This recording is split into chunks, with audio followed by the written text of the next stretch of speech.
Ecobici y HSBC, ahora en Álvaro Obregón y Azcapotzalco, presenta Lo que hay que saber. El Infonavit exhibe actos de corrupción cometidos durante el gobierno de Peña Nieto. También la vivienda social está de regreso en México. Y Checo Pérez deja Red Bull luego de una terrible temporada. Es jueves 19 de diciembre. Yo soy Gonzalo Soto y esto es Expansión Daily.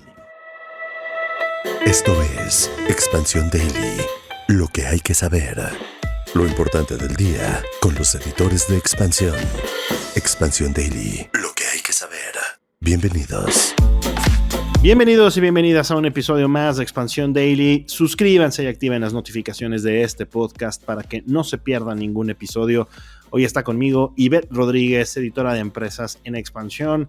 Buen día, ingeniera, ¿cómo andas? Hola, buen día. Oye, pues con este tema, ¿no? Que creo que ha generado como mucha duda del Infonavit, de qué va a pasar ahora que se destapó todo este tema de corrupción y que también se le busca dar un giro.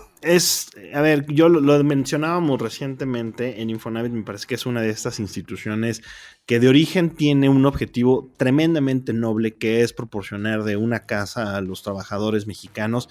Sin embargo, vaya exhibida la que ayer Octavio Romero Oropeza, director general del Infonavit, dio a conocer en la mañana de ayer sobre que durante el gobierno del expresidente Enrique Peña Nieto se cometieron varios actos de corrupción, para sorpresa de pocos y nadie, pero entre ellas entregaron indemnizaciones injustificadas a empresas que incumplieron con contratos, triangulación de recursos, financiamiento de viviendas que no han sido concluidas y reventa de inmuebles. Así es, y fíjate, a mí un dato que me sorprendió muchísimo es este tema de que ha habido casas que incluso han sido revendidas, no una, no dos, no tres, bueno, ni 10 veces, 4,000 veces, más de 4,000 veces. O sea, a mí eso me parece... Es una locura. Algo increíble. O sea, que no puedo creer qué pasó y nadie dijo nada. Sí, tal cual, en el Estado de México, fíjate, es el dato que mencionas, 496 casos se vendieron 4,130 veces. En Jalisco, 239 viviendas se vendieron 2,037 veces. En Baja California, 205 viviendas se vendieron 1,696 veces. De ese tamaño es la corrupción, de ese tamaño es el desfalco y de ese tamaño también es el engaño a miles de trabajadores que pusieron o que ponen su esperanza en el instituto para poder hacerse de un pequeño patrimonio para su familia. Sí, y pues bueno, obviamente para que esto pudiera ocurrir, pues hubo todo un aparato, ¿no? Que funcionara, o sea, trabajadores del instituto, notarios, despachos, peritos evaluadores, que pues de alguna manera se coludieron para otorgar múltiples créditos sobre la misma vivienda. O sea, que es un esquema que se replicó en 11 entidades del país. O sea, tú ya mencionabas algunos casos, pero en 11 entidades se dio esta situación. Así es, para 12,000 créditos y en por lo menos 1,400 viviendas. Este mecanismo delictivo que se empleó para estafar a los trabajadores se les cobró hasta el 40% de sus ahorros para la vivienda, que hasta el momento de la revisión no se han concluido y asciende a más de 1,200 millones de pesos. Le diste al clavo algo, Inge, y es, lo hicieron porque pudieron. Lo hicieron porque a lo largo de varios años distintos entes, distintos organismos, distintas personas se coludieron para que esto pudiera suceder. Y ahora que el instituto está, pues vaya, en esta etapa de renovación, también, ojo, muy controvertido, porque aquí lo hemos platicado en estos micrófonos, es que también salen a la luz este tipo de cosas en las que, de nuevo, el Infonavit tiene un objetivo, digamos, de origen verdaderamente noble. Quienes tenemos una casa, quienes hemos podido tener la fortuna de tener una propiedad, lo hemos hecho también de la mano del instituto, y es una auténtica tragedia que los ahorros y el trabajo tan duro de miles de trabajadores haya terminado en un desfalco y en un engaño. Sí, y pues no, o sea, este es uno de los casos de corrupción que se han detectado. Otro es que, por ejemplo, hay 22 proyectos autorizados entre 2017 y 2018 que no han sido concluidos y que presentan adeudos, vencidos, que además hay 18 desarrolladores con adeudos por más de 700 millones de pesos, etcétera. O sea, hay un tema ahí, un tema muy oscuro. Estamos hablando de casos, Inge, de hace 10 años. Estamos hablando de un desarrollo de desfalcos que llevó por lo menos una década, y que no hayamos logrado ver esto habla también muy mal tanto de la revisión de las autoridades como de los propios gobiernos que han pasado desde el gobierno anterior, y también desde luego lo de Enrique Peña Nieto.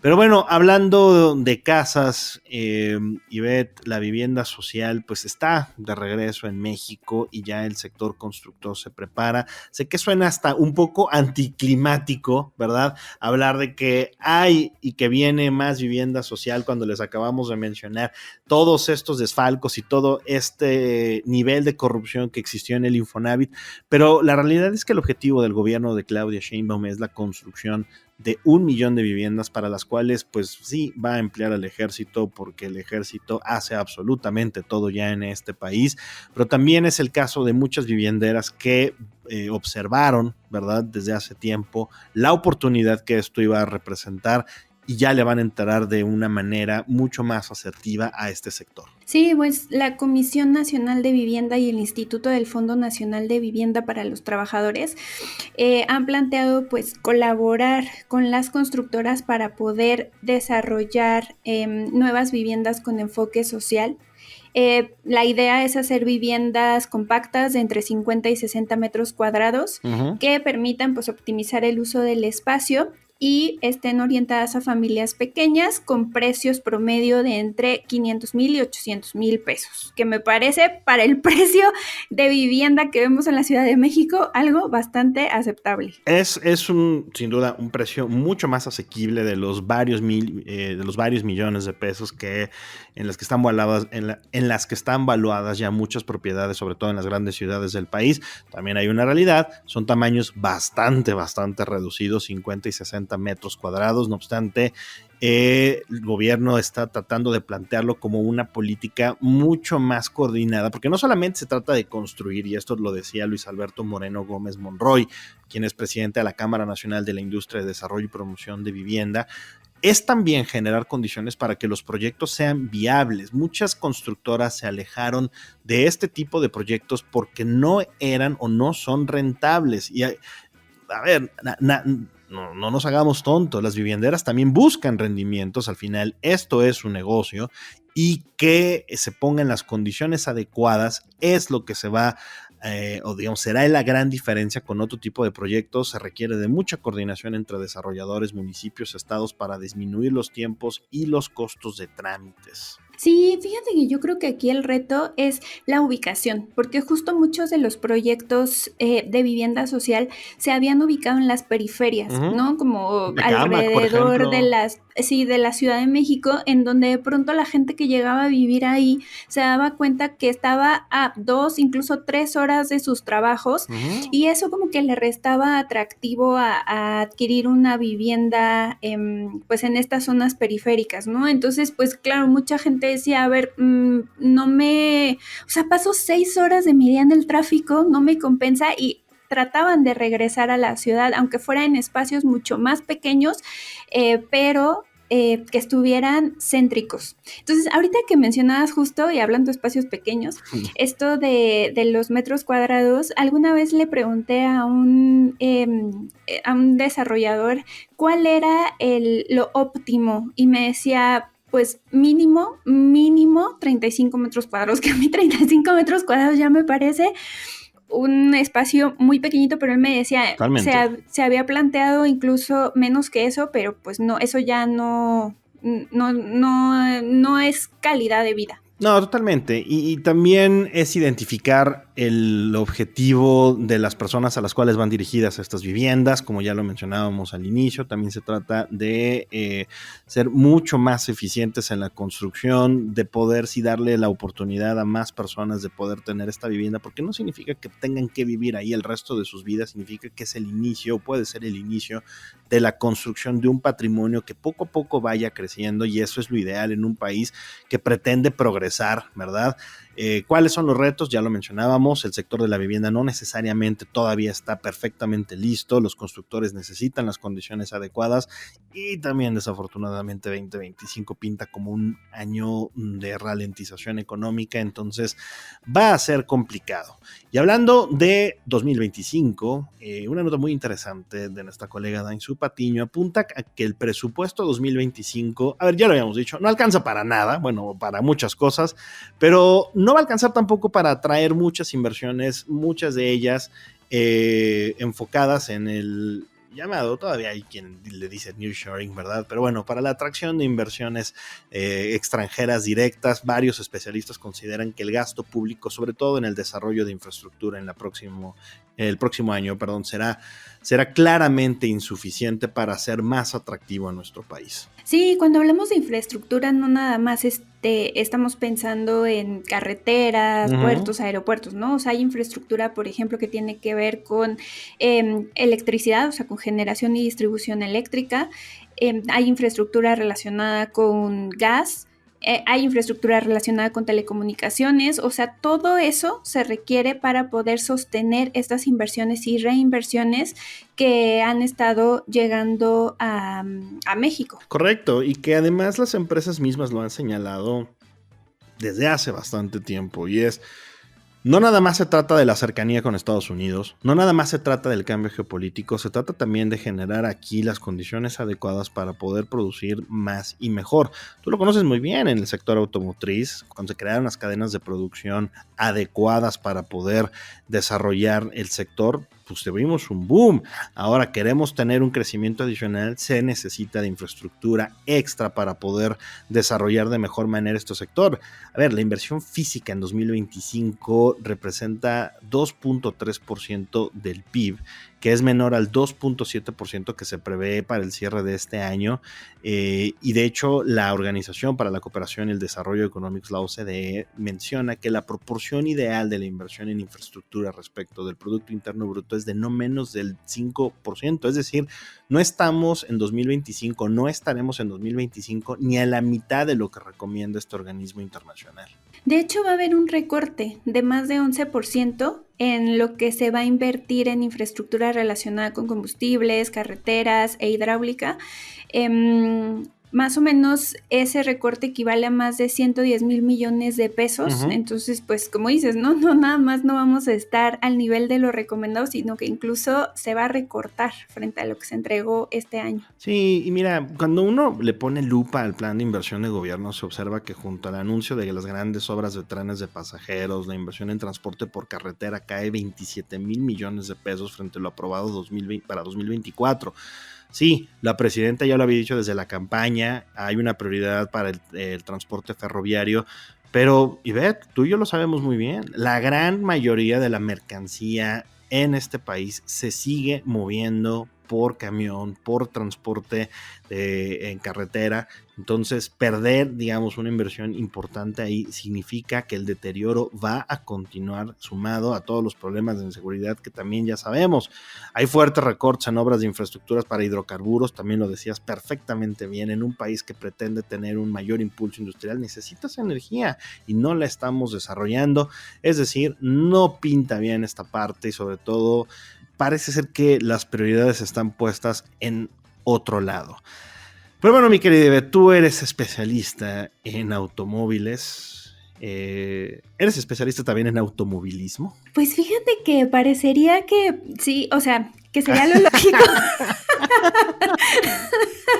Pero son dos cosas muy diferentes, ¿eh? O sea, el automovilismo tiene su propia dinámica y...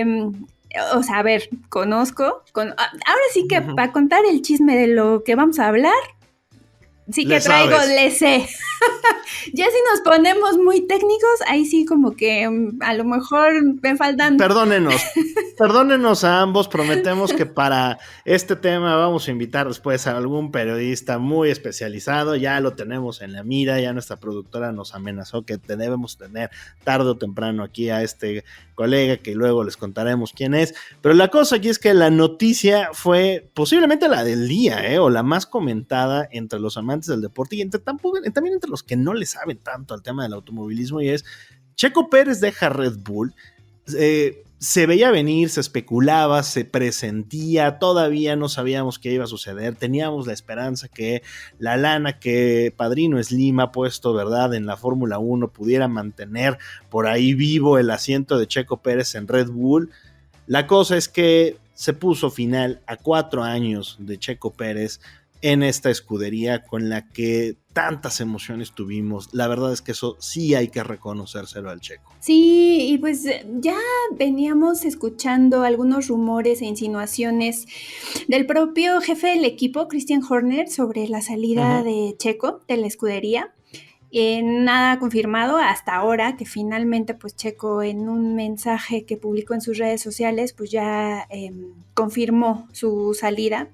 Y lo que a lo mejor a mí me deja como un mal sabor de boca, digo que no es culpa de Checo, pero sí es como la temporada con la que se despide, ¿no? Yo creo que la calidad de piloto que él es, pues merecía retirarse pues, después de una gran temporada. Desgraciadamente pues factores externos que tienen que ver desde el monoplaza, la dinámica del equipo, personas alrededor de, ¿no? O sea, no le permitieron poder pues lograr o cerrar su ciclo en Red Bull pues con una gran temporada, pero bueno, pues digo ya, las cosas pasaron así, él se retira, todo indica que no va a renovar en otra escudería, se va a ir a vivir a Madrid con su familia.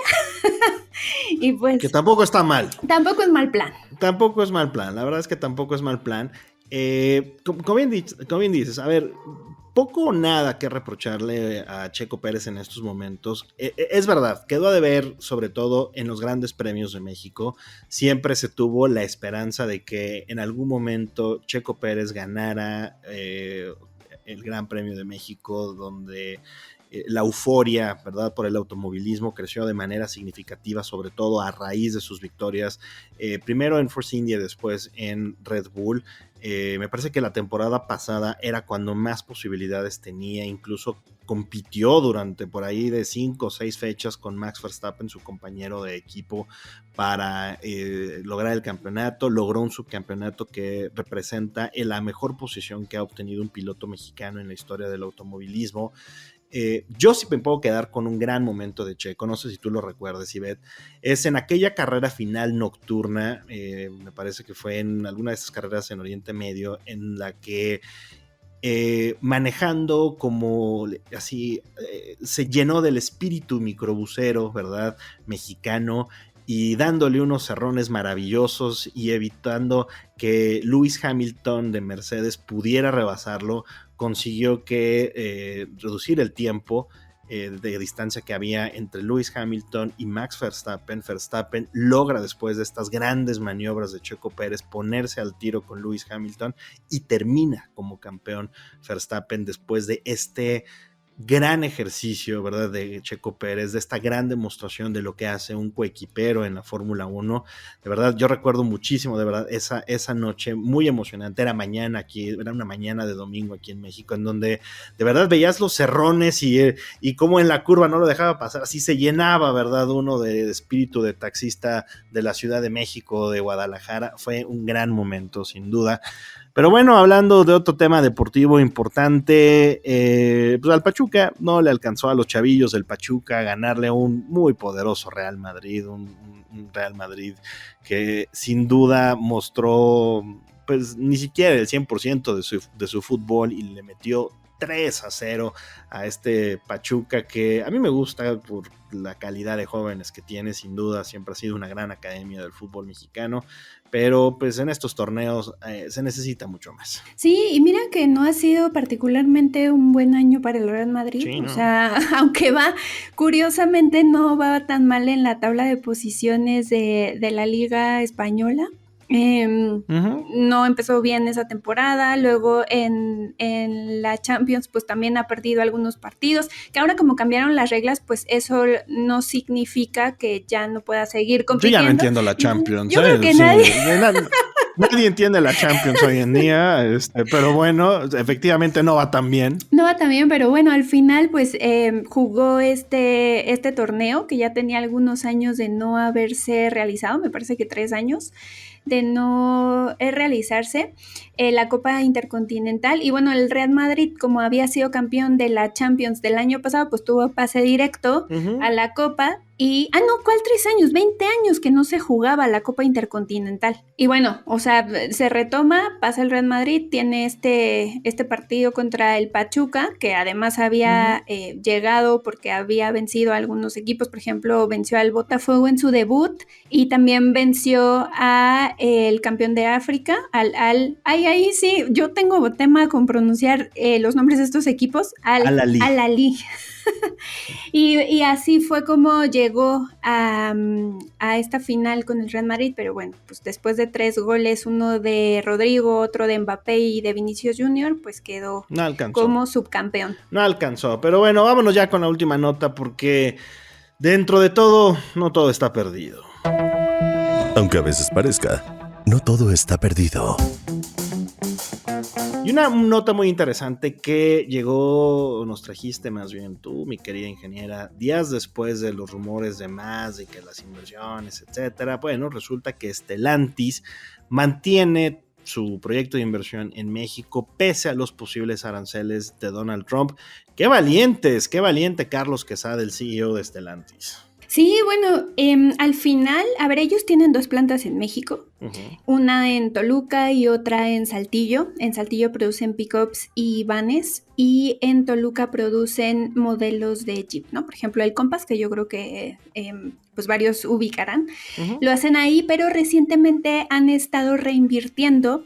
Digo, hace rato que hablábamos del nearshoring, ¿no? Stellantis podría ser como un buen ejemplo de reinversiones en México para incrementar su capacidad instalada en Saltillo y poder nuevamente producir una pick-up que ya se había producido en México, pero se finalizó su manufactura y nuevamente la van a tener, que es la Ram 1500, y se va a sumar pues a otros modelos, a otras pick-ups que ya se producen ahí, un poco más grandes. Y además, recientemente se arrancó la producción de un modelo eléctrico, el Jeep Wagoneer S, y ya se está analizando introducir un vehículo más, que lo que se está viendo ahí es si va a suplir la producción de Compass, o sea que se deje de producir Compass y entonces se empieza a producir este nuevo modelo, del cual todavía no hay confirmación de cuál es, o que se mantenga la producción de los 3, ¿no? Lo más probable es que salga Compass y llegue este nuevo modelo, pero bueno, al final es una buena noticia porque una planta que no renueva o que no incorpora nuevos proyectos de producción, pues es una planta que eventualmente está en peligro de cerrar, y el que haya nuevos proyectos es una muy buena noticia, sobre todo en este contexto, ¿no?, de incertidumbre que tenemos. No tengo nada más que agregar, la verdad es que ya diste perfectamente bien la información, mi querida Ivette. Sin lugar a dudas, estas son de estas señales que todavía nos muestran que no todo está perdido, que hay que mantener la calma, y muchas empresas justo es lo que están haciendo, esperando a ver cómo se desarrolla todo y porque ven en México pues todavía muchas capacidades competitivas. Ingeniera, muchas gracias por habernos acompañado en este podcast ya de jueves 19. Muchas gracias. Muchas gracias, y pues ya espero que todos tengan un buen cierre de semana y ya un buen cierre de año, ya estamos a días. Huele a pavo, a romeritos, a a vino, a champaña, en fin. Recuerden que este daily continúa a lo largo de las siguientes semanas. Les vamos a tener unos recaps muy interesantes sobre todo lo ocurrido en 2024 para que hagamos este recuento, para que no se nos olvide y sobre todo estemos muy pero muy preparados con la mejor información para 2025. Y ahora sí, toda la información sobre estos y otros temas que platicamos y Betty y yo están disponibles en expansión.mx y leemos sus comentarios en las redes sociales de Expansión, todas @expansiónmx. Nos escuchamos mañana.